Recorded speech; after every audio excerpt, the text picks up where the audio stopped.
Today, I'm going to start a Wednesday night series entitled Crossing Over. And I want you to know on the front end, this is a series that is applicable twofold. It's applicable to you as an individual, but it's also applicable to us as a corporate body, Cornerstone. And as y'all know, my practice for Wednesday nights, our first year of doing that, was the belief that you are the forerunners of the house. That if you're coming on Wednesday night, you have stepped into the role of being an influencer toward the trajectory spiritually of our church. So, there's some stuff that I'll kind of work through with you that I might hold off a while on a Sunday morning because I want you to catch it. I want it to get sunk into you to begin to lead the way in faith and in function.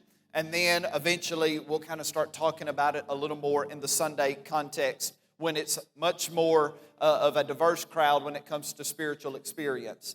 So all that said, I'm going to talk tonight, and for those of you that have been around Cornerstone for a while, some of this will kind of have a context to you that's a little deeper. If you're a little newer to Cornerstone, I'm going to say a few things, and we're not going to air dirty laundry or anything of the sort.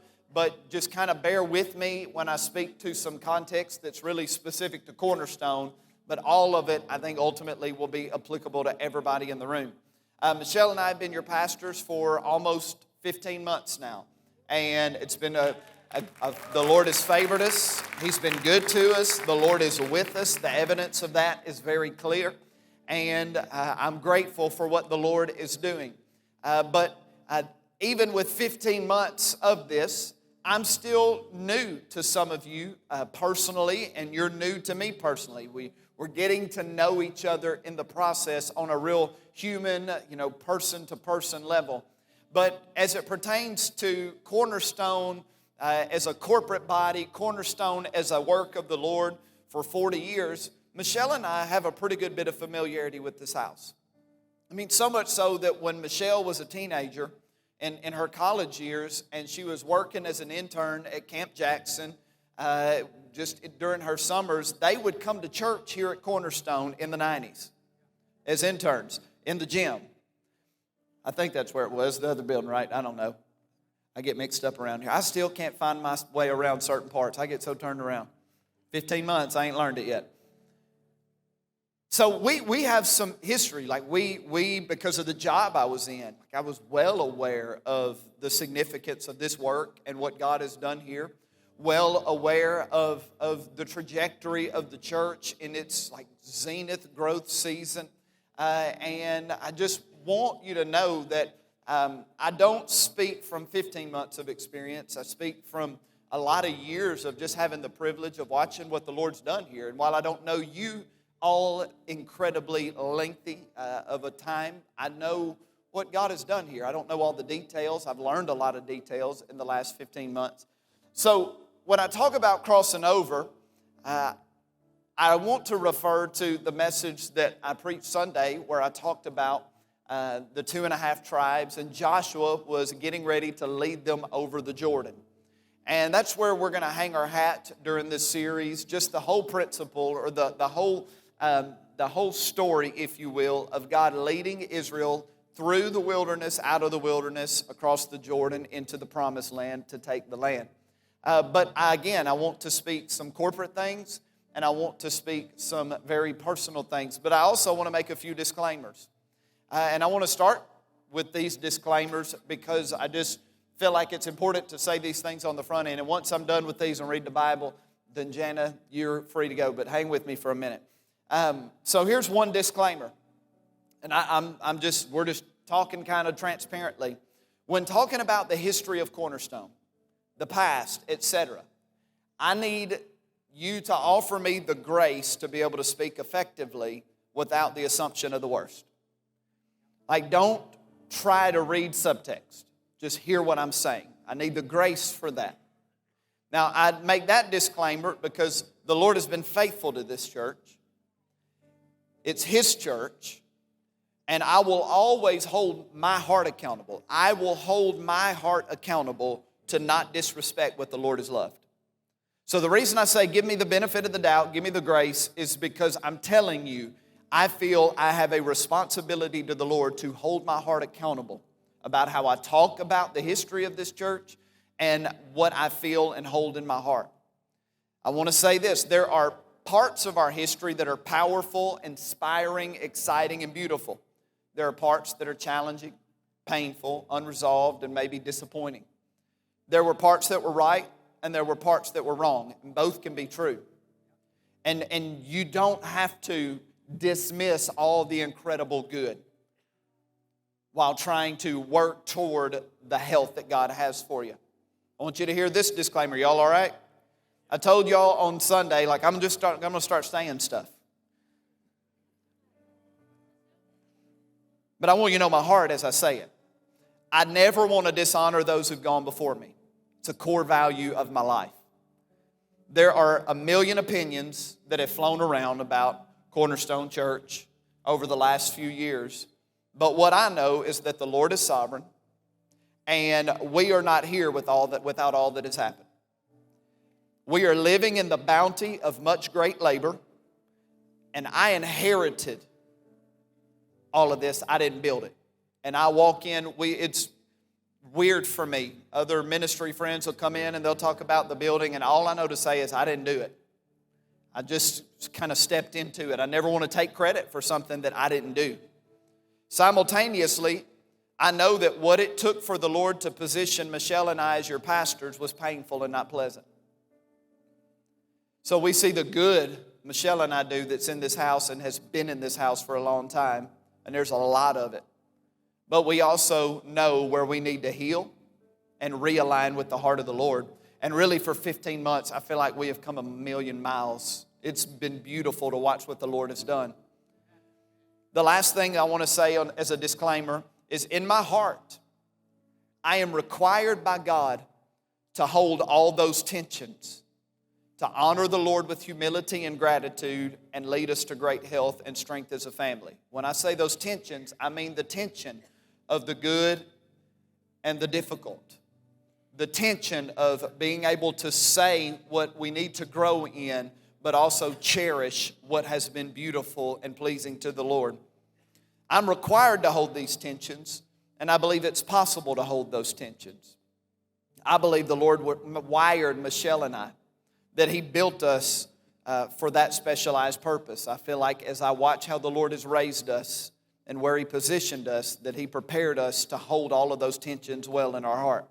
And so I just ask that you trust, anytime I'm talking about the past, trust with peace in your heart that we are doing the daily work in our soul to hold all those tensions well. To never be dishonorable or disrespectful, but at the same time to lead forward into God's intended future for us, all right? So we're good. Now you can exhale. See, I didn't say anything too rough. But I want you to know my heart as I talk. Now, I'm probably not going to say much specifically about Cornerstone as a whole the rest of this message. But I know the minute you say the past, the minute you start talking about crossing over and moving into a new era and leaving the past, that there are a million assumptions that could be had. So I just want you to know where my heart is on all of it. You good? So I'm going to read our anchor text, and then we're going to go.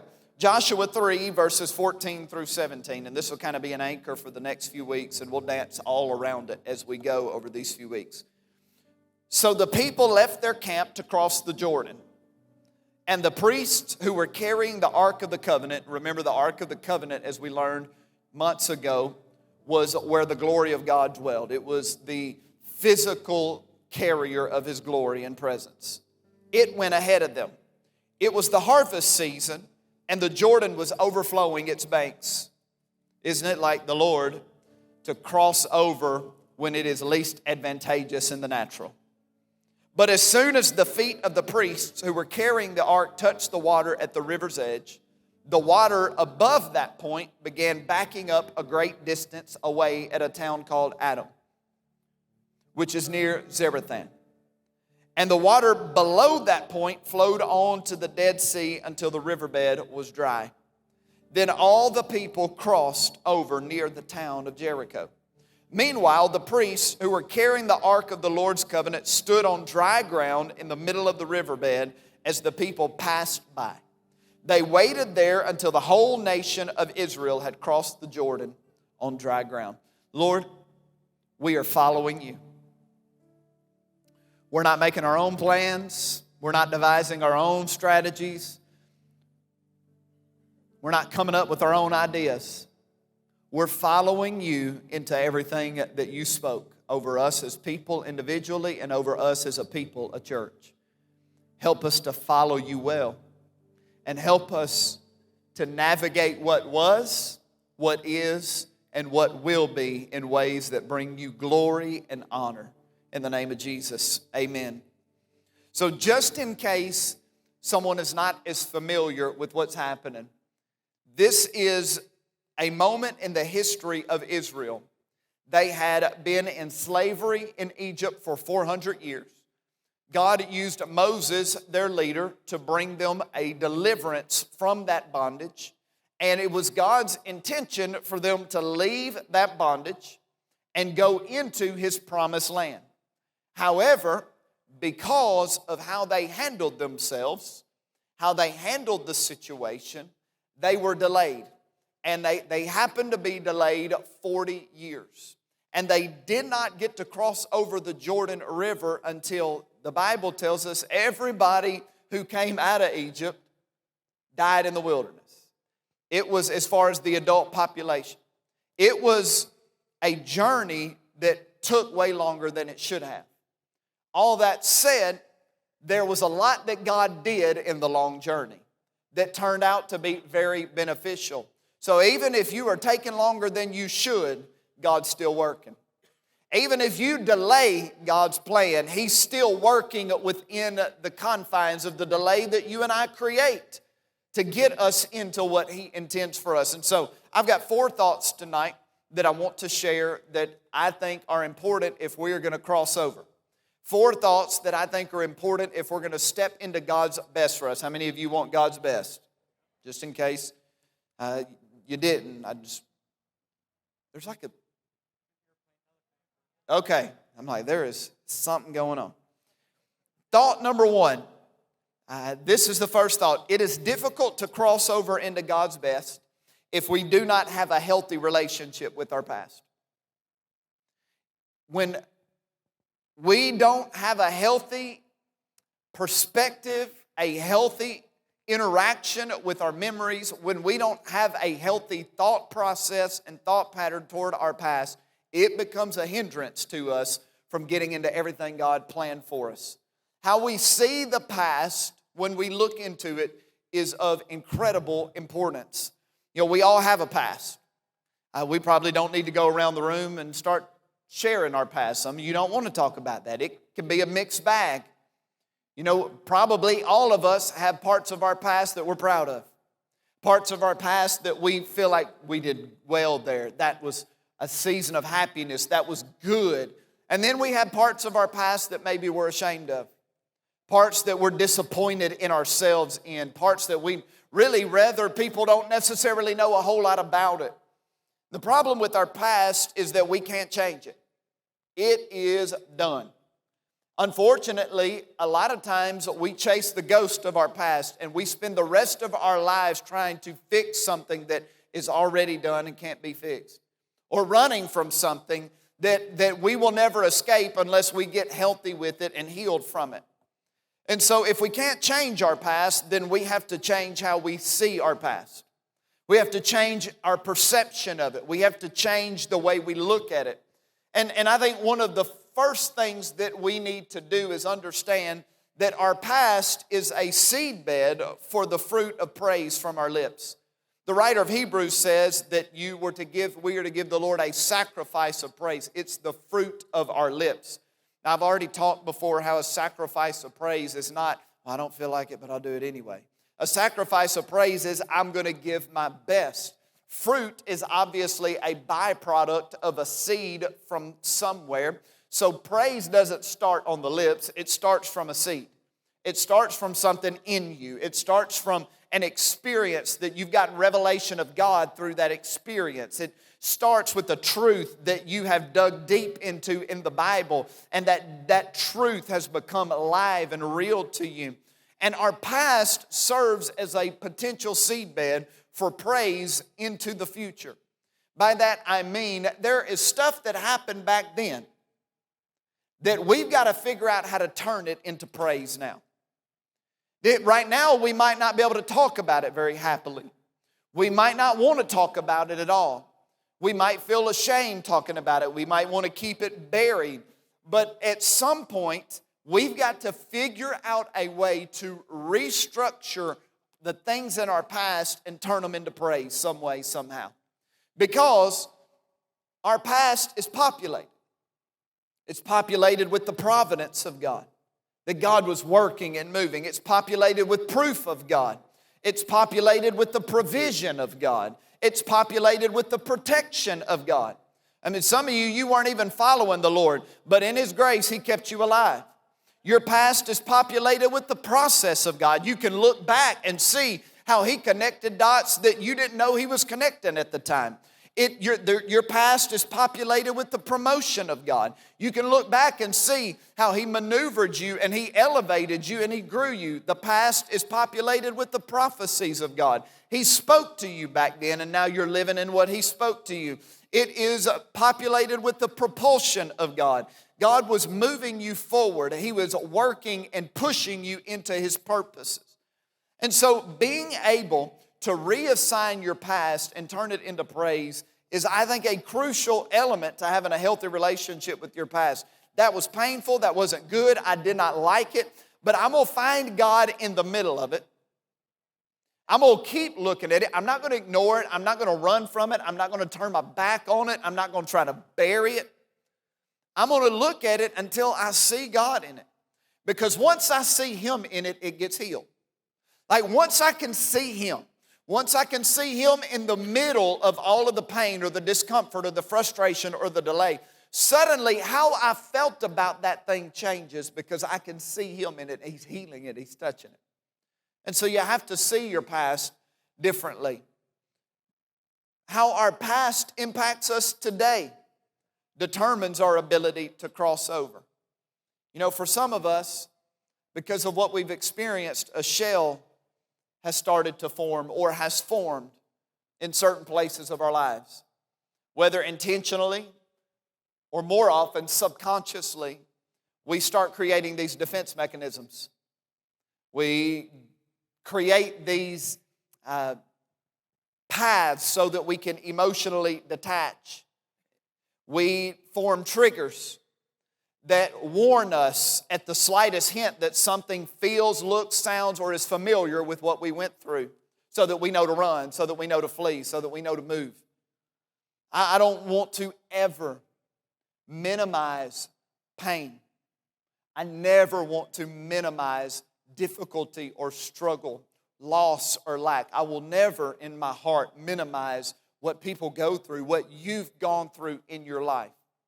However, I also have an assignment in your life.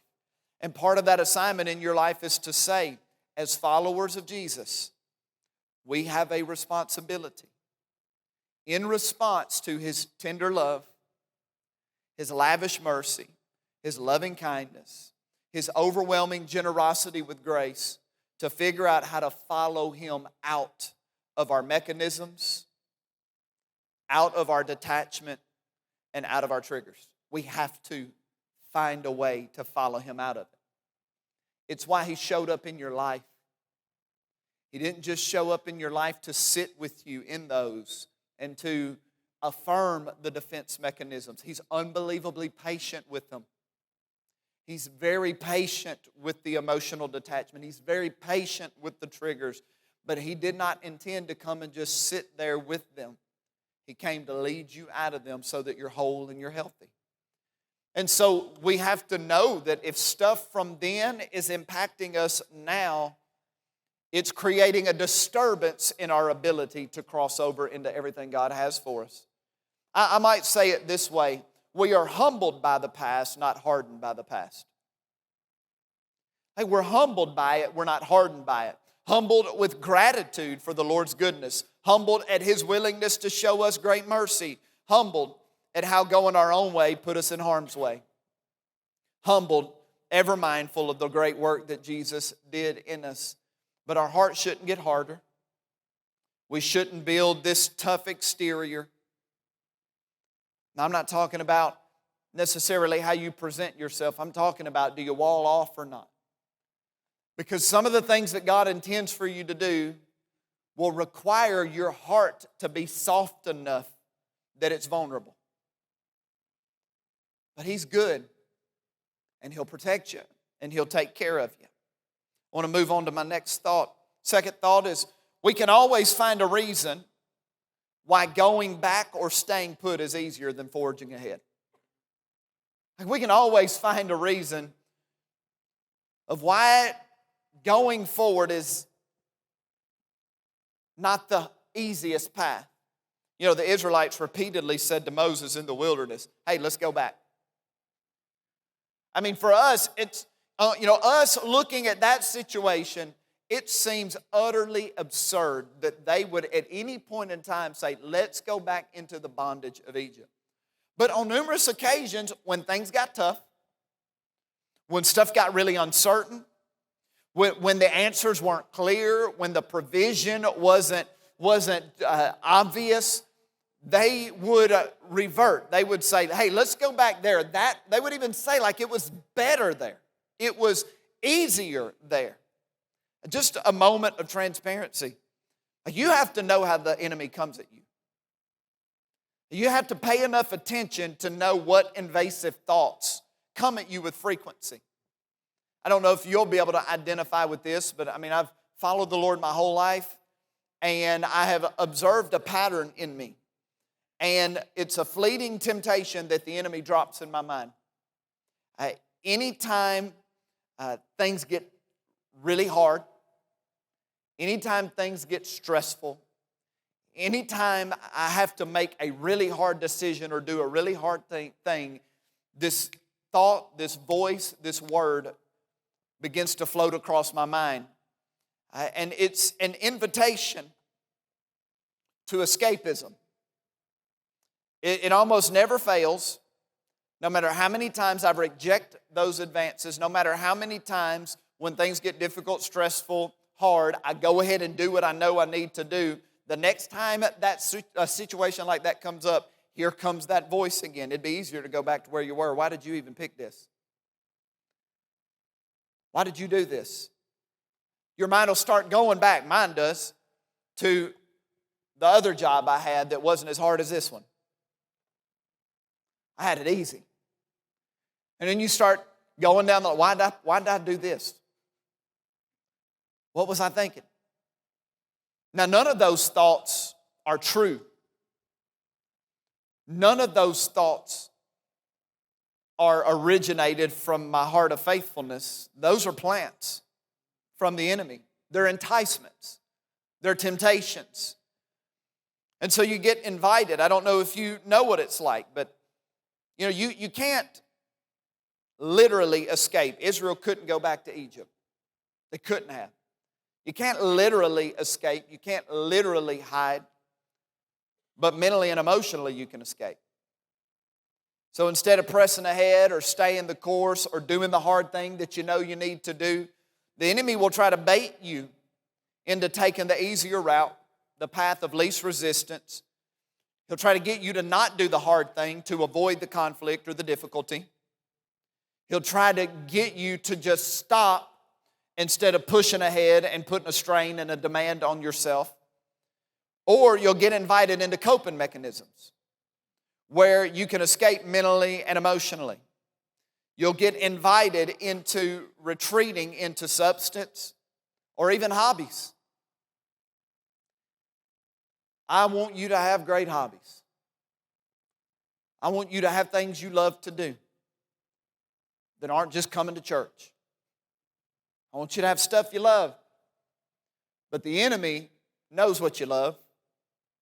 And when things get tough, when the need to push forward is in front of you and you know it's not going to be easy, you know it's going to be challenging, you know it's going to be a struggle, You know it might cause some people to be frustrated with you or disappointed in you or misunderstand you. There will be that little invitation to go the easy route, to not do the hard thing. Just don't do it. Don't create the conflict. And there will be the temptation to say, hey, how about you just sink yourself into your hobby? Just dive into that. Just distract yourself. And I think you need a hobby for your own mental health and soul health. But what is at one time good for your mental health and your soul health, your spiritual health, if you sit in it too long, it can become an entrapment that becomes an illegitimate passion. And the enemy will try to bait you into that.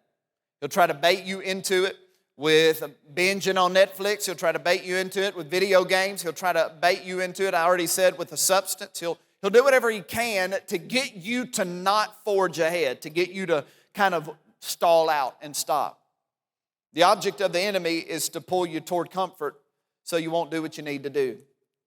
And so here's the thought. In order to cross over and move forward into God's plans, you have to settle in your heart that the path will not be perfect or easy.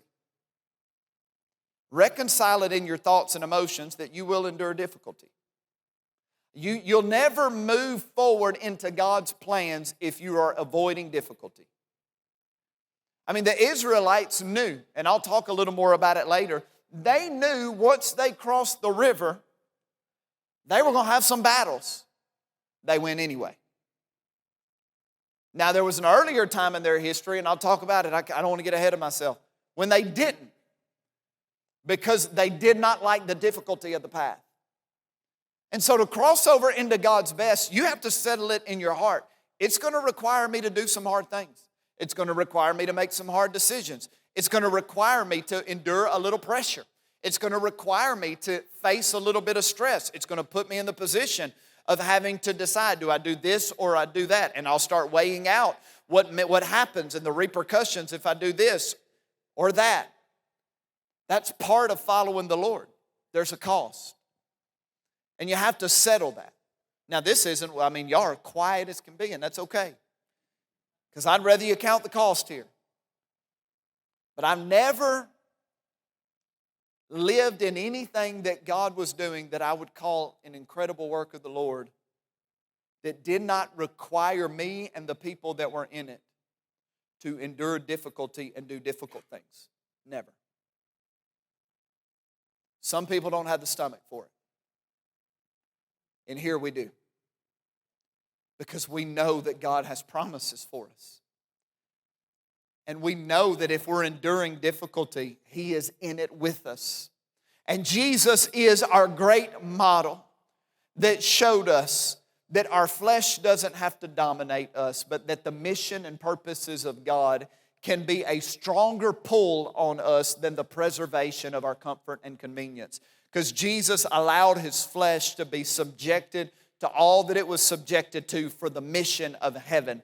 You have it in you. Do you not know that you yourselves are God's Spirit and you yourselves are God's temple and His Spirit lives in you? Don't you know that? You are the carrier of the Spirit of God. You have it in you to do whatever challenging thing is in front of you. Period. You just got to decide to do it. And you got to trust the Lord will give you the grace for it. So anytime you're crossing over into God's best, there are some pain points.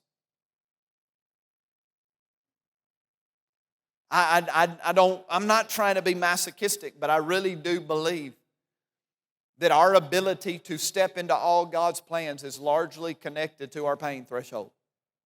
Like, what are we willing to endure? What are we willing to face? What are we willing to say no to? What are we willing to tell ourselves no to? And sometimes the no is, I'm going to tell myself no to the easier way. I'm going to tell myself no to the path of least resistance. You know, there's a saying, better the devil you know than the devil you don't. Have you ever heard that? It's a statement that basically says, stay where you are, because at least you know all the problems where you are. You know all the issues you got to deal with. You've learned how to cope with them. You know where the frustrations are coming. You know who to avoid. You know, the devil you know is better than the devil you don't. But I would just submit to you, I want to live with this mindset. I already whipped those devils, bring on some new ones. That's how I want to live. Like, that's where I want to live. I already whooped them. We've already, through Christ, we're victorious there. Like, I don't want to hang around with the devils I know. Like, they're under my feet. Like, I've gotten over that hurdle. Show me some new ones, because I was built to keep taking territory. I was built to keep battling. I was built to keep carrying out the dominion of God in the earth. And that means there's some devils I ain't confronted yet. So let me just go ahead. I'm not looking for a fight, but there's one that's coming, so I might as well just embrace it. It's important to understand we are always moving. You're never not moving. You're always moving. You're either forming ruts or you're forging rivers. Like, you're always moving. Even if you don't think you are. You're either forming ruts or you're forging rivers. I want to forge rivers. That's what I want to do with my life. And I think that's what you want to do too. Men in the room, I need you to hear me. The thing that's in your heart that you want to see God do in your business, in your family, is most likely connected to the thing that you are struggling to pull the trigger on. Like, on the other side of the difficulty, on the other side of that decision so often is what God's been planning for you. And I know there's some men in the room that are courageous, that are strong. And I want you, I said it Sunday, I want you to thrive. But you can't thrive playing it safe. You've got to endure what's ahead of you. Next thought. The Lord has been strategically, faithfully building us for His promises. Whether you realize it or not, even when you felt like you were being torn apart, He was building you. Even when you felt like you were being broke down, He was building you. Let me just give you some snapshots from Israel. In Egypt, Israel did not know how to fight. They did not know how to win battles. In the wilderness, they learned how to win battles. They had to fight battles in the wilderness and began to learn how to win battles so that when they entered the promise, they would know what to do. In Egypt, Israel did not know how to trust the Lord for provision. They ate from the hand of the Egyptians.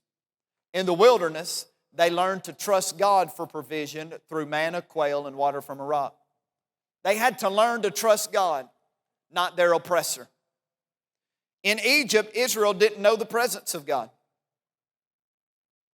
I'll say it in the next statement, a couple statements later, to give some context to that. But in Egypt, they didn't know the presence of God. In the wilderness, they saw Him on Mount Sinai and they saw His glory in the tabernacle. In Egypt, Israel didn't know how to follow the Lord's leading. In the wilderness, they followed the cloud and the pillar of fire. The Lord was preparing them. Even when they were wandering, He was teaching them. In Egypt, Israel didn't know how to worship the Lord. The Bible tells us in a very minute moment that in Egypt, they adopted the idolatry of the Egyptians. They didn't know how to worship the Lord in Egypt. It had been stripped, as so often in human history, when a nation or a people group are conquered and colonized, they are stripped of all of their culture. They didn't know how to worship. In the wilderness, they developed a tabernacle of worship. They learned how to sing to the Lord. They learned how to make sacrifice. They learned how to bless the Lord. They didn't necessarily know they were being built. They're wandering around. They're frustrated. They're dying off. But He's building them. In Egypt, Israel didn't know God's law, His standard, or His desired culture. In the wilderness, they learned the Lord's commandments, His ways, and the ways that He wanted them to be separate and different. They learned God's culture in the wilderness. You know, by the time they got to the promised land, they were built to take territory. They were built to feast on God's goodness. They were built to make the Lord the center of their new world. And they were built to hear the instructions of the Lord because they had been built in the wilderness for it. And so we have to have an eye to see how our past has been an instrument in God's hands to ready us. The good is obvious. I can see how He got me from this job to that job and maneuvered things around to get me ready for this and got me this experience over here and brought this. The bad ones, the tough days, the painful days are a little harder to see. But you have testimony out of that, and you have revelation out of those seasons that you'd have never got, that prepares you for whatever the enemy throws at you next. Some of you have went through some horrendous things. I just want you to know that God has been taking all of that pain and He's doing a work in you. And He's bringing you to health and wholeness. And I heard it said, we've dealt with a couple broken bones in our house.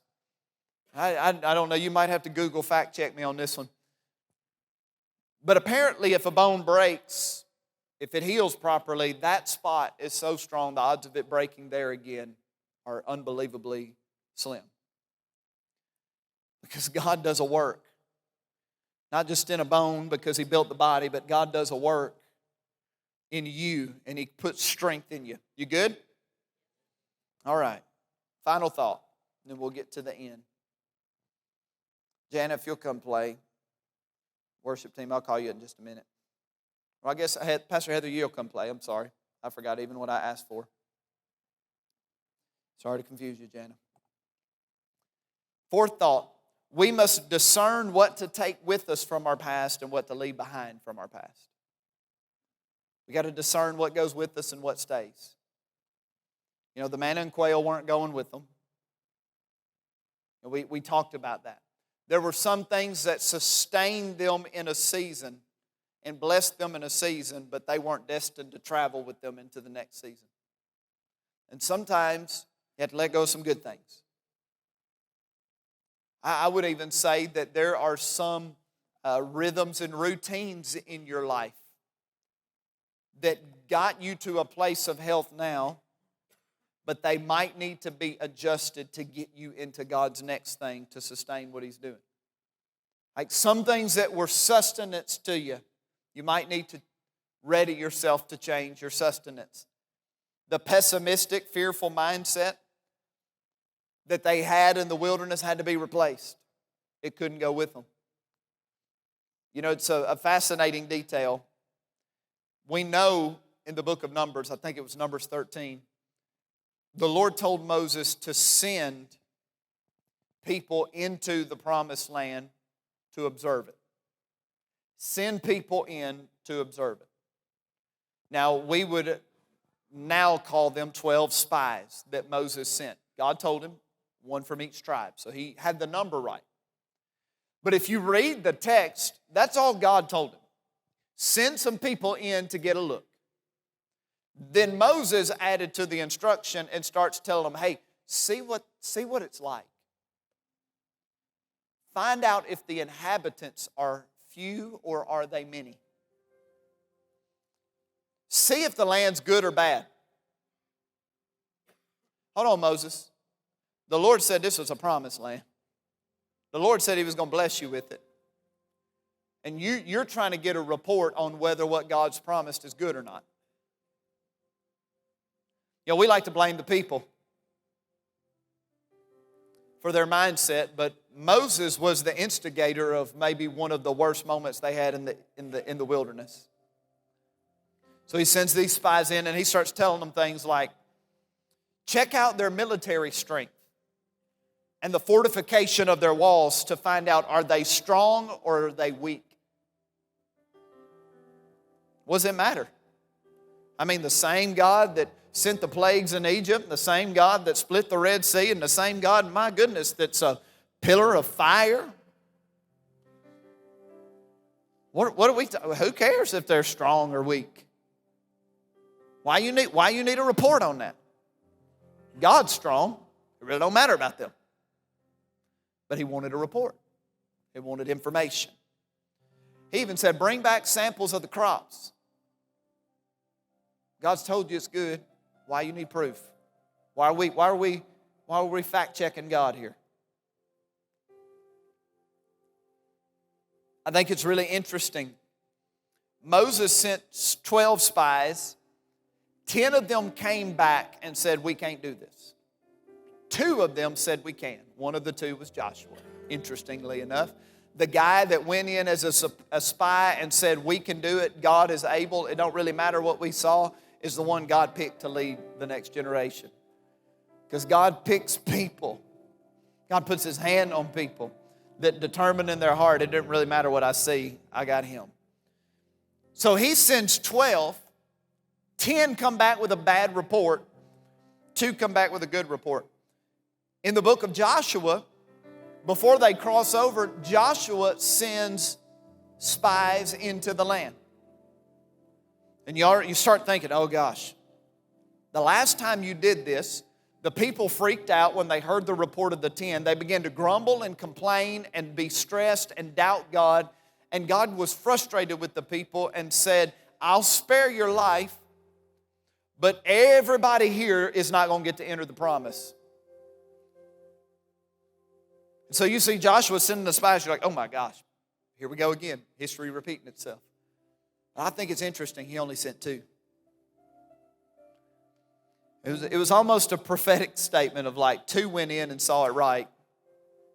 I'm sending 2 as a statement that we're not really here to even get opinions. As a matter of fact, when Joshua sent them in, he gave them some examples of what he wanted to know, and all that he wanted to know was, give me some intel so I know how best to proceed. The idea of proceeding is not in question. The idea of crossing the river is not a question to me. The idea of going forward, the idea of stepping into God's promises, that's not even a conversation piece. We're doing that. I just want y'all to give me some intel so I'll know how to best move. And we find later, really, it was so he would know how to best pray, how to best seek the Lord. So the 2 go in and they come back and they give him some information. They have an interaction with Rahab the prostitute. Rahab the prostitute ends up being in the genealogy of Jesus. It's fascinating. I think it's intriguing to me that in that moment there was this shift. They had left the fear. They had left the insecurity. They had left the anxiety. They said, we're not doing that anymore. We don't want you to come back and give us a report. We're doing this, period. We just want you to give us a little information. And so we have to decide, what do we leave behind? You know, they needed to leave behind their pessimism. They had to leave behind the fearful mindset. They had to leave behind the grumbling and the complaining. And the negative mindset had to be left. I mean, they are notorious for their griping. And I mean, I think everybody working behind the scenes at this point with me knows I hate negativity. I just hate it. I'm not a head in the sand, stick my fingers in my ears, pretend nothing's going on. I like truth, but I hate negativity. And part of the reason I hate negativity is because I've read this account enough to know that negativity, grumbling, complaining, is a massive hindrance to God's promises on your life. So they had to leave it behind. Fortunately, well, that's probably not the nicest thing to say. Sadly, all the people that were prone to grumbling and complaining, they died. Their bones were in the wilderness.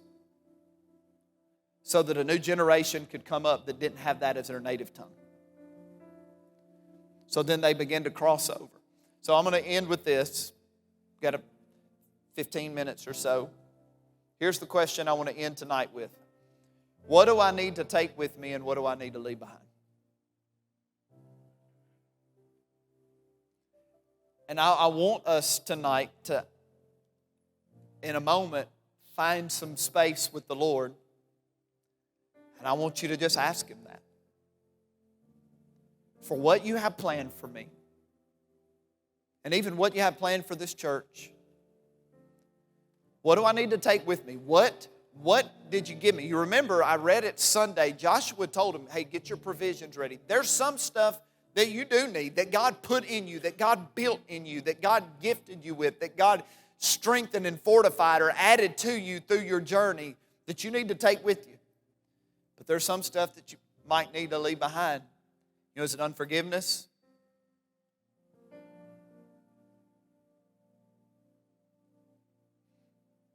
You know, I've been praying the Lord's Prayer the last few days with a little more diligence, a little more detail, and I keep getting stuck on, Father, forgive me of my sins as I forgive those who've sinned against me. The implied idea is, to the degree that I forgive, that is the measure which I receive. And I have really been grappling with that of, is there any unforgiveness? Is there anything, any grudge I'm holding? Any hard feelings I'm holding? It can't go with me. My heart can't bear the weight of it. Is it fear? Have you been dealing with fear? Is it time to just leave it? Is it insecurity? Is it some doubt? Pessimism? Maybe it's a relationship. Maybe it's an escape hatch that you seem to always find yourself pulling the lever on and walking right into. I need to leave behind. I know that I said in the Fasting 101 that fasting is about dietary restriction. But it also would be a good time while you are disciplining yourselves dietarily, if you got an escape hatch, to go ahead and quit going to that escape hatch during the fast. Quit interacting with it, quit engaging with it, and sever any tie it has with you. This is a night I can't answer the question. It's so personal, it's so individual. But I want us to stand around the room. And I want you, Pastor Heather's just going to play, she's going to sing, she'll do whatever she feels in her spirit. What I'd like you to do, we've got altars that are open. You got a seat you can sit in. There's ground to stand on. What I'd like you to do for the next 10, 15 minutes, however long it takes you, I want you to sit before the Lord and I want you to ask Him the question, what do I need to take? What do I need to leave? And He's going to probably speak to you because all of us have some stuff we need to leave. And when He speaks to you, don't start trying to rationalize. Don't start trying to create loopholes. Just hear Him. Because whatever you got to leave, you're letting go of that thing so that your hands can hold something better. Right?